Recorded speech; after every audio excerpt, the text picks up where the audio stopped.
이 의원님 최근 여론조사를 보면 10%에 이제 안착을 한 것 같습니다.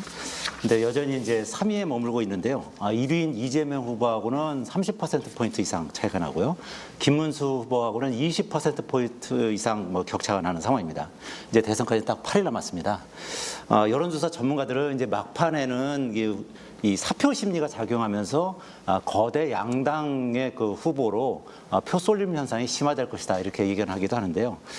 이러한 현상을 극복할 수 있는 어떤 특단의 대책을 가지고 있는지 좀 궁금하고요. 또 이 후보는 현재 판세를 어떻게 분석하고 계신지도 궁금합니다. 답변 저는 부탁드립니다. 지금 우리 국민들께서 부정하기 어려우신 것이 이재명 후보와 김문수 후보의 개인적인 자질 측면에서 많은 실망감을 보일 만한 장면들이 나오고 있다는 것일 겁니다. 실제로 이재명 후보는 계엄 이후에 치러지는 선거인데도 불구하고 아직까지 지지율이 한 40%대 선에서 머무르고 있는 상황입니다. 그리고 김문수 후보 같은 경우에도 보수 진영의 전폭적인 지원을 받고 있음에도 불구하고 당 지지율보다 본인의 개인 지지율이 낮게 잡히는 조사가 많이 나오고 있습니다. 저는 이것이 양당 정치, 기득권 정치가 지금까지 대한민국 정치를 지배해왔다는 것을 보여주는 그런 징표라고 생각합니다.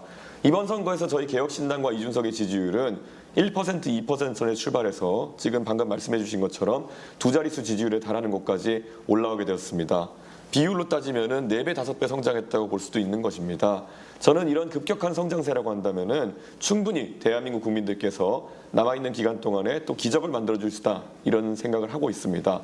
그리고 무엇보다도 사표 심리라고 하는 것이 저는 굉장히 정치공학적인 것이 선거에서 가장 능력이 출중하고 그리고 자신의 비전을 실천하기 위한 그런 이야기를 하는 사람에 대해 가지고 지지를 해주시는 것이 맞지 사표 심리 때문에 누가 싫어가지고 누구를 찍겠다 이런 투표를 했을 때 과연 우리 국민들의 투표 효용감이 높았겠느냐 이런 지적을 하고 싶습니다. 이번 선거 2030 중심으로 저에게 많은 지지세를 주고 있는 분들이 계십니다. 그분들은 오히려 이런 사표론이나 이런 것에 대해서 동의하지 않는 그런 젊은 세대입니다. 저는 그래서 이번 선거는 과거와 다르게 선거일에 가까워지면 가까워질수록 저희 득표율이 올라갈 것이다. 그리고 지난 총선에서도 동탄에서도 블랙아웃 피어리어드에 들어가기 전에 한 31% 정도 되는 지지율을 제가 받았었는데요. 그런데 제가 선거 투표함을 까보니까 42%가 넘는 득표율을 받았습니다. 그렇기 때문에 젊은 세대는 오히려 이런 아이디어를 계속 전파해 나가지 사표 심리 때문에 지지를 거두진 않을 것이다. 이렇게 확단합니다.